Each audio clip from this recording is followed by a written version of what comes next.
Assalamualaikum warahmatullahi wabarakatuh. Alhamdulillah, jumpa kembali dengan saya, Ibu Sumiati, di channel Sumiati Hadi. Kali ini, saya akan melanjutkan penjelasan tentang soal Mayub Udi Muda Hasil untuk soal UKK tahun pelajaran 2023-2024. Di video kali ini, yang akan saya bahas adalah tentang cara menginput dokumen penyesuaian atau cara menginput dokumen memorial. Sebelum kita mulai, marilah sama-sama kita melafazkan basmalah. Bismillahirrohmanirrohim.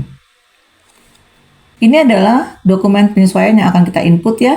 Ada dokumen 18, dokumen 19, dan dokumen 20. Nah, untuk mempermudah kita dalam menginput dokumen penyesuaian ini, layarnya akan saya bagi dua. Kita lihat dokumen penyesuaian yang pertama ya, atau dokumen transaksi ke-18. Di sini ada bukti memorial dengan nomor bukti BM12-1 tertanggal 31 Desember 2022. Data penyesuaiannya, persediaan air store supply dinilai 11.625.000. Jadi di sini ada nilai akhir dari store supply 11.625.000. Padahal kalau kita lihat di neraca saldo, nah untuk neraca saldo ini bisa kamu lihat di tab list ya. Kita ke list, kemudian pilih account. Nah, di sini ada nilai store supply.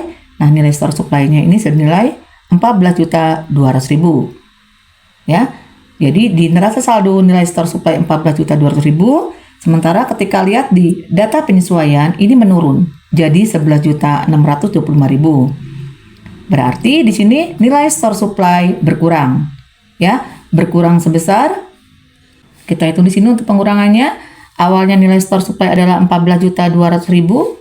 14.200.000 kita kurangi dengan nilai store supply yang ada di dokumen penyesuaian 11.625.000. Kita kurangi 11.625.000. Nilainya 2.575.000. Berarti di sini store supply berkurang senilai 2.575.000. Nah, nilai store supply berkurang, itu kita sebut sebagai store supply expense ya, atau beban perlengkapan. Cara pencatatannya, ini kita close terlebih dahulu, kita ke menu account, kemudian kita ke record journal entry. Ya, di sini untuk nomor buktinya, ini kita catat BM12-1. Kemudian tanggalnya kita buat tanggal 31 Desember 2022. Ya, kemudian memonya ini memo penyesuaian ya. Penyesuaian dokumen 18 ya. Kita buat di sini untuk akunnya, untuk store supply yang berkurang, tadi kita masukkan ke akun store supply expense. Berarti kita menggunakan kode 6 ya, yaitu store supply expense. Kamu pilih, kemudian use account ya. Kita catat nilainya senilai 2.575.000. 2.575.000. Kemudian kamu tap. Nah, berikutnya di sini kreditnya ini store supply berkurang ya. Kita cari akun store supply, kemudian kita use account. Nah, nilainya catat di sebelah kredit senilai 2.575.000. Kemudian kita masuk ke memorial yang kedua ya, yaitu beban sewa toko bulan Desember 2022 1 juta. Jadi di sini dinyatakan kalau besarnya beban sewa toko ini 1 juta. Maka langsung kita catat aja, debitnya adalah beban sewa atau rent expense. Kita ke kode 6 ya untuk mencari rent expense ya. Ini ada rent expense, kita use. Kemudian nilainya catat 1 juta. Kemudian untuk kreditnya ini kita masukkan ke prepaid rent ya. Prepaid rent kodenya 1. Kita pilih, kemudian kita use account, catat atau ketik nilainya di sebelah kredit 1 juta. Berikutnya yang ketiga, beban asuransi bulan Desember 1.250.000. Berarti kita buat di sini debitnya adalah beban asuransi atau insurance expense. Kita ke kode 6 ya. Kita cari akun insurance expense, kemudian kita use. nilainya 1.250.000. Kemudian untuk sisi kreditnya ini kita masukkan ke akun prepaid insurance atau asuransi dibayar di muka, kodenya 1 ini. Kita use, ketik nilainya di kredit ya. Kita letakkan nilainya di kredit 1.250.000. Kemudian untuk dokumen yang ke-18 yang terakhir ini adalah taksiran kerugian piutang dagang 2,5% dari saldo per 31 Desember 2022. Kita kembali ke list ya. Kemudian pilih account. Kita lihat di sini saldo piutang dagang atau account receivable ini 530.220.000. Ya. Maka di sini kita hitung 2,5%-nya ya. Kita hitung sekarang nilai account receivable-nya 530.220.000. 530.220.000. Ini kita kali dengan 2,5% ya. Kita kali dengan 2,5%. Kemudian sama dengan 13.255.500. Sementara kita lihat di sini ada saldo allowance. Saldo allowance-nya ini min 9.200.000. Artinya saldo allowance ini ada di sebelah kredit. Berarti dari nilai 2,5% dari saldo piutang tadi 13.255.500, ini kita kurangi dengan saldo allowance ya 9.200.000. Berarti ini kita kurangi lagi dengan saldo allowance ya senilai 9.200.000. Nilainya menjadi 4.055.500. Nah, inilah nilai beban kerugian piutang ya. Kita catat. Kita close terlebih dahulu ini. Kita catat di sini debitnya adalah beban kerugian piutang atau bad debt ya, bad debt expense. Kita use account, nilainya senilai 4.055.500. Kreditnya ini kita masukkan ke akun allowance ya, allowance. Kemudian kita use account, nilainya ketik di sebelah kredit ya, 4.055.500. Kalau sudah, kita record.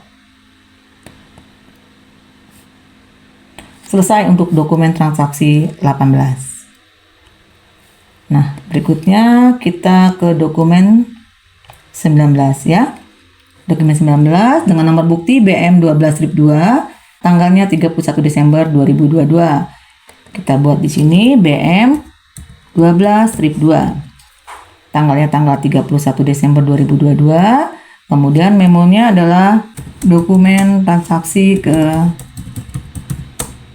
19 ya. Kita lihat di sini yang pertama penyusunan equipment bulan Desember 700.000. Maka kamu buat di sini debitnya adalah depreciation expense karena beban kerugian piutang ya. Kita ke kode 6. Kita use account. Nah, nilainya senilai 700.000. Kemudian untuk sebelah kreditnya, ini kita masukkan ke akun equipment accumulated debt ya. Kemudian kita use account, nilainya letakkan di sebelah kredit 700.000.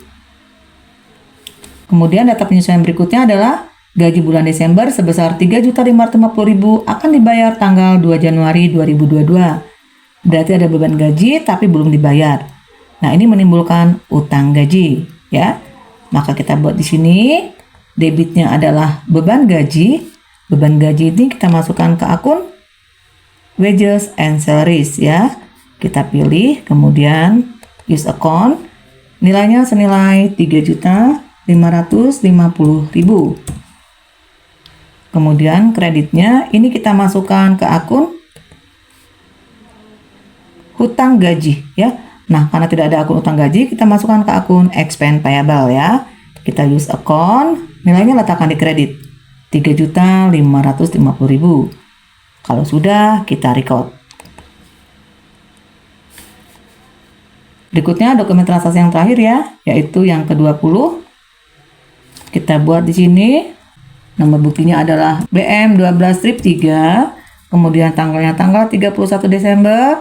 Memonya dokumen transaksi 20 ya. Kemudian kita lihat dokumen penyesuaian yang pertama atau yang ketujuh. Oleh karena pencatatan PPN income dan PPN outcome sesuai dengan faktur pajak standar, maka kedua akun tersebut dapat segera ditutup saldonya, dipindahkan ke akun PPN payable. Ya, kita lihat nilai dari PPN outcome dan PPN income ya. Kita ke list, kemudian pilih account. Kamu lihat di sini di kelompok 2, untuk PPN outcome ini nilainya 70.385.000. Sementara untuk PPN income nilainya min 45.860.000. Nah, karena di sini kelompok utang, maka ketika ada tanda min, ini artinya PPN income ada di sebelah debit. Ya. Nah, karena kita akan menutup akun, maka jurnalnya ini kita balik. Yang awalnya di debit kita catat di sebelah kredit, kemudian yang awalnya di kredit kita catat di sebelah debit. Jadi kalau kita lihat di sini, PPN outcome yang awalnya ada di sebelah kredit ya senilai 70.385.000 ini akan kita catat di sebelah debit.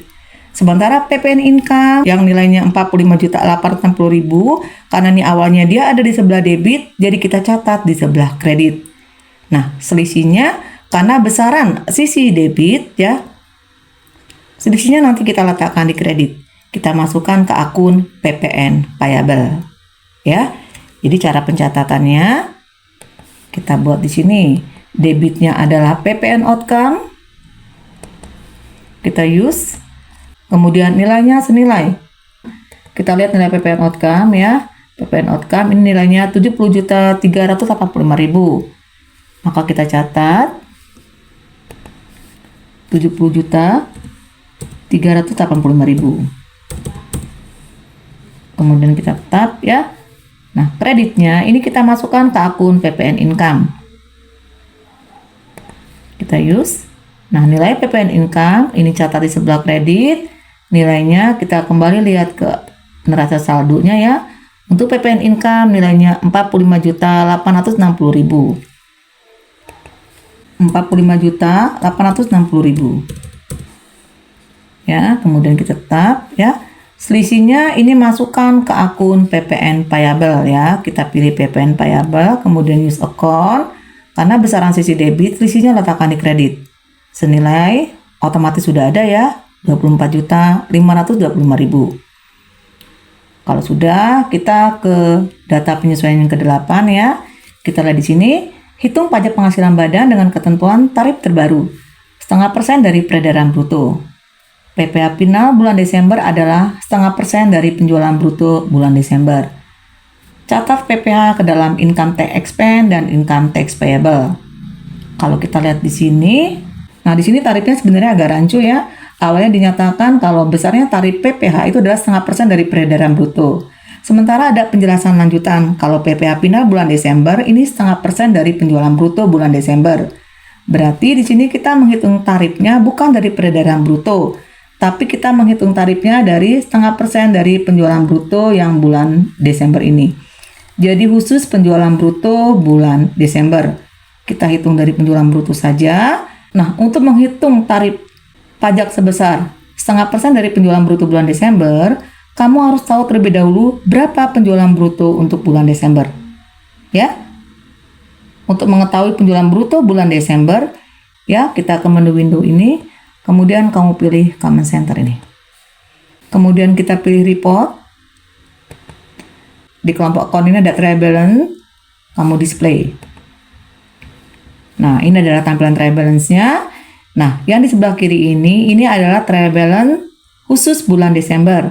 Sementara yang di sebelah kanan ini adalah trial balance dari 1 Januari sampai 31 Desember. Nah, karena kita ingin melihat besarnya penjualan bruto khusus bulan Desember, maka kamu lihat trial balance yang bulan Desember ini saja. Kamu cari akun sales ya. Nilainya senilai 578.500.000. Jadi untuk penjualan bruto bulan Desember ini nilainya senilai sales ini. 578.500.000. Nah, ini yang kita hitung 0,5%-nya. Ya. Kita hitung sekarang. 578.500.000 kita kali dengan 0,5% ya, 0,5%. sama dengan 2.892.500. Ya. Jadi inilah besarnya pajak. Maka kita catat sekarang nilainya. Kita catat di sini. Debitnya adalah income tax expense, ya. Debitnya kita catat ke akun income tax expense. Kemudian kita use. Nilainya senilai 2.892.500. Kemudian untuk kreditnya ini kita masukkan ke income tax payable.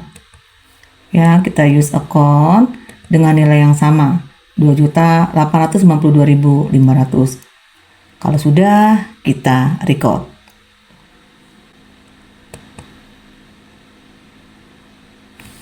Selesai untuk penyesuaian yang ke-20.